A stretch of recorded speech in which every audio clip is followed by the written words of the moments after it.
Buenas noches compañeros, bienvenidos a nuestro super podcast. En el día de hoy tenemos una temática de gran interés para ustedes, el artista y sus derechos. Entonces, como a todos nos gusta la música, es importante que estemos bien capacitados y documentados sobre el siguiente tema. Contaremos con la participación de Orlando Peña, Maureen Pacheco y quien les habla, Ruth Álvarez, así que les invito a que no se desconecten.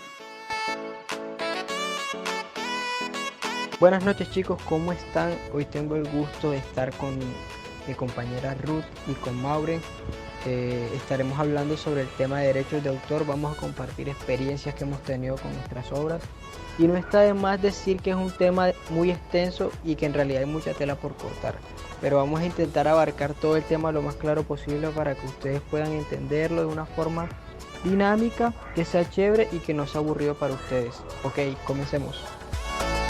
Bueno, para comenzar, podemos decir que los derechos de autor recaen sobre toda obra científica, literaria y artística. O sea, ¿qué quieres decir con eso, Orlando?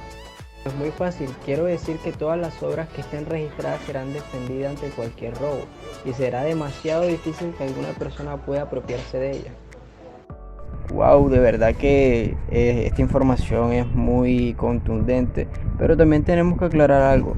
Cuando una copia tiene permiso del autor original, deja de llamarse copia y se llama cover. Es una manera un poco más decente de llamar una copia. Entonces, por eso vemos que muchos artistas hacen covers de canciones y de esa forma pueden monetizar sus videos en las plataformas como YouTube, por ejemplo. Si no, vulgarmente se puede llamar un plagio, claramente. Pero claramente cuando no tenemos permiso del autor de la obra, nos pasa algo que es el derecho de autor, el copyright. Ahí es cuando nos reclaman los derechos y el valor que tenga ese video. Recordemos que algunas plataformas pagan por reproducción. Obviamente las soluciones más fáciles que dan las empresas para poder recuperar ese dinero que está generando el video es o desmonetizándote el video y ellos cobrando la cantidad que produzca el video o bajándote el video de la plataforma como tal. Me parece muy importante lo que acabas de decir, Orlando, porque se supone que nosotros nos estamos formando y nos estamos capacitando en el área de la música.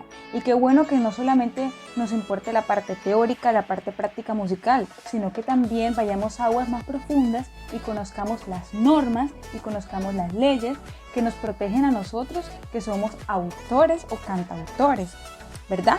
Entonces, así como nos gusta componer nuestras canciones, así como nos gusta hacer música nueva, tenemos que saber cómo proteger esas obras auténticas que hemos creado. Y como también nos gusta cantar canciones de otros artistas, hay que saber cuáles son las normativas para que no tengamos problemas más adelante. Mira, Ruth, que pasa algo muy cómico, que es que yo soy compositor, yo escribo canciones, también escribo algo de poesía. Bueno, la poesía y la música van demasiado agarradas de la mano, claro. Pero me pasó algo muy cómico y es que tenía un colega musical, un colega con el cual teníamos un dúo y los dos escribíamos canciones, o sea, algo súper espontáneo y teníamos muy buenos temas. Pero como todo en esta vida no es para siempre, en un momento nos separamos y él quiso tomar los derechos de una canción que solamente había escrito yo. Lo que él no sabía era que ya esa canción estaba registrada en la plataforma de derechos de autor, que les dejo el dato, que ahí en Google ustedes escriben derechos de autor y le aparece donde pueden registrar sus obras literarias, sus partituras, todo lo pueden registrar ahí y es completamente gratis. Esto suena a propaganda, pero sé que a muchos le va a servir este dato para que lo tengan en cuenta. Bueno, entonces como te contaba, él no sabía que ya yo había registrado esa canción y gracias a eso que pude registrar la canción como obra literaria, pude defender mi obra, o sea, pude reclamar mis derechos y exigir que bajara de la plataforma esa canción porque la había escrito yo, o sea, y esa canción estaba a mi nombre, estaba registrado como obra literaria.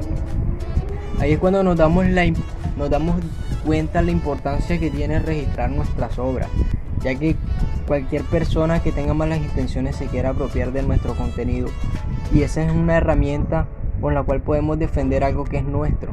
Entonces eso es lo que hay que tener en cuenta, que hay que hacer las pautas, hay que ser meticulosos y hay que saber registrar nuestras obras para que no hayan ese tipo de problemas.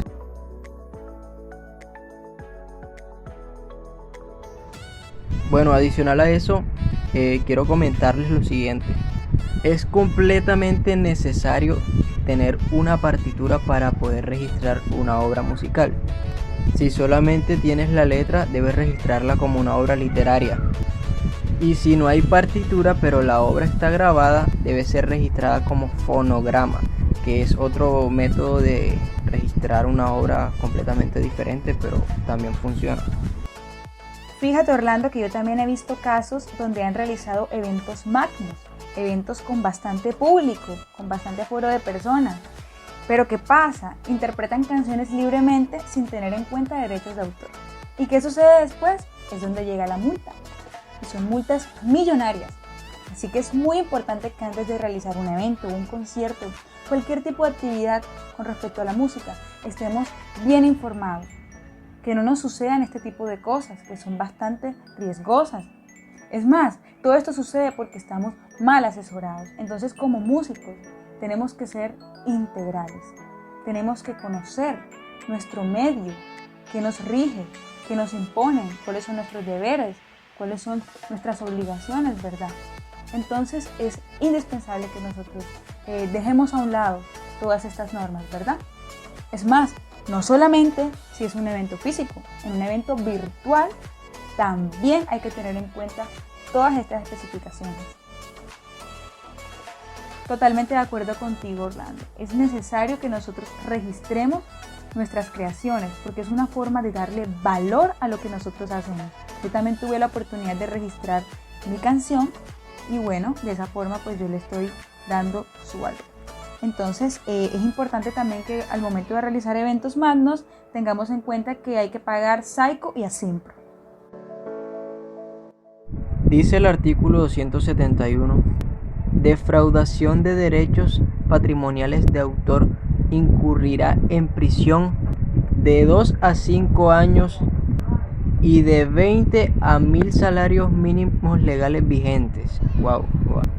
Pero claramente, como todo se puede solucionar dialogando, también se pueden llegar a alguna serie de acuerdos con la persona que infrinja la norma de derechos de autor. Claramente en algunos casos no queremos perjudicar demasiado a una persona, simplemente queremos reclamar nuestra obra, nuestro derecho.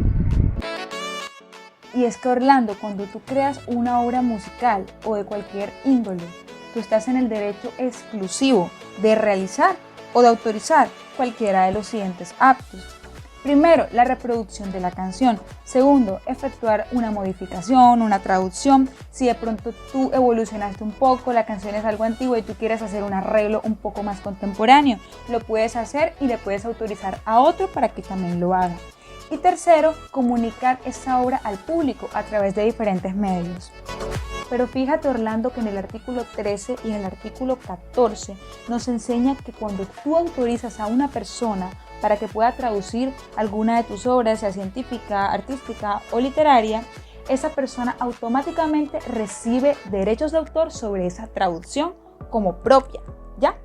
Entonces, él puede reclamar también sus derechos, pero no se puede oponer a que otras personas también hagan diferentes traducciones sobre esa obra, ya, porque esas personas también tendrán sus propios derechos de autor. Y claro, es importante que al momento de tú hacer la traducción y publicarla, tú debes citar el autor original de la obra que se le hizo la traducción. Sí, claro, por eso es que muchos profesores, cuando hacemos una investigación o un diagnóstico, nos exigen colocar las fuentes de las cuales sacamos la información, porque obviamente esa información tiene derecho de autor. Entonces claramente no podemos apropiarnos de una obra que no es nuestra, y obviamente tiene sus consecuencias legales el quererse apropiar de una obra que no es nuestra. Así es, Orlando, es muy importante citar la bibliografía en cada uno de nuestros trabajos escritos. Además, quería compartir contigo que en el artículo 21 al artículo 23 nos habla de que los derechos de autor nos corresponden durante toda nuestra vida y aún después de nuestro fallecimiento, y podemos disfrutar de ellos legítimamente por el simple hecho de haberlos adquirido. ¿Pero por cuánto tiempo? Por 80 años. Es más, en caso de que algún artista colabore con nosotros, el término 80 años se contará desde la muerte del último coautor. Y también en el caso de que no haya ningún heredero, ni ningún causaviente, que es una palabra muy importante en esta temática, que significa la persona que adquiere estos derechos, la obra será de dominio público, desde el fallecimiento de este.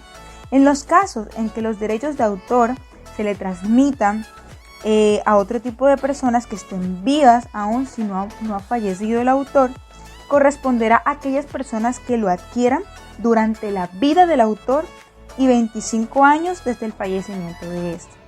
Y para los herederos, el resto de tiempo hasta que se completen y se cumplan los 80 años. Ahora, las compilaciones, diccionarios, enciclopedias, obras colectivas, obras anónimas, obras cinematográficas tienen algo en común, y es que serán protegidas por el lapso y plazo de 80 años a partir de la fecha de su publicación y a favor del editor. En caso de aquellas obras anónimas, si el autor revelara su identidad con el paso del tiempo, esta será a favor de este. Y las obras literarias, científicas, artísticas tendrán por titular una persona jurídica o entidad oficial o cualquier institución de derecho público. Tendrán un plazo de protección de 30 años que se cuentan a partir de su publicación. Y en todos los casos, el término de aplicación de la protección finalizaría el 31 de diciembre del año que corresponde. Bueno, y como este tema cada vez se pone mejor y es muy interesante, tenemos una especialista invitada en nuestra noche de hoy. Así que quiero dejarlos con Maureen para que ella continúe con esta temática. Buenas tardes, compañeros, es un placer estar con ustedes compartiendo este espacio donde aprenderemos mucho sobre lo que son los derechos de autor y para qué nos van a servir hoy. Es muy interesante este tema porque así conoceremos lo que podemos o no podemos hacer, ya sea con nuestras obras o con obras ajenas. Bueno, ante todo tenemos que tener en cuenta lo que son la definición de derechos de autor. Los derechos de autor son un conjunto de normas jurídicas que nos ayudan a proteger nuestra propiedad intelectual o nuestras creaciones, ya sea que las tengamos publicadas o aún sean obras inéditas. Bueno, hay que tener en cuenta que en este grupo de normas también hay limitaciones. Una de ellas es que nuestras propias investigaciones en ocasiones podemos citar autores siempre y cuando no sean muchas las veces y mucho menos de manera seguida. Ejemplo, yo hago una investigación sobre la música en Cuba, por ejemplo. Yo puedo utilizar toda la información que yo encuentre sobre la música cubana, pero tengo que citar en mi investigación las fuentes, de qué libros lo saqué, qué investigadores eran los que habían hecho estas publicaciones anteriormente, pero no puedo hacer el copia y pega como muchas veces hacen, o como muchos estudiantes tienen la costumbre de hacer.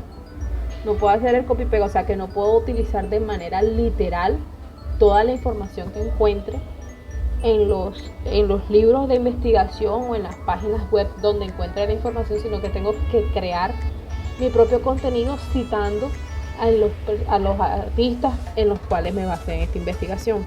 En un libro, en una canción, en un dibujo, en una obra literaria, yo tengo que pedir el permiso. Yo voy hasta un tribunal junto con la persona o el artista dueño de dicha obra y de manera verbal, sin necesidad de abogados, sino simplemente de manera verbal, de tú a tú, firmando un documento donde yo me comprometa a pagar una cantidad de dinero que sea proporcional a la cantidad de información que yo utilice del tema o del libro en el cual me estoy basando. Bueno chicos, el tema ha estado súper interesante. Ha sido un placer compartir con todos ustedes. Bueno, y ya hemos llegado al final de este programa, que haya sido un espacio muy enriquecedor para todos ustedes. Los esperamos el próximo viernes a las 8 con nuevas temáticas y mucha más información.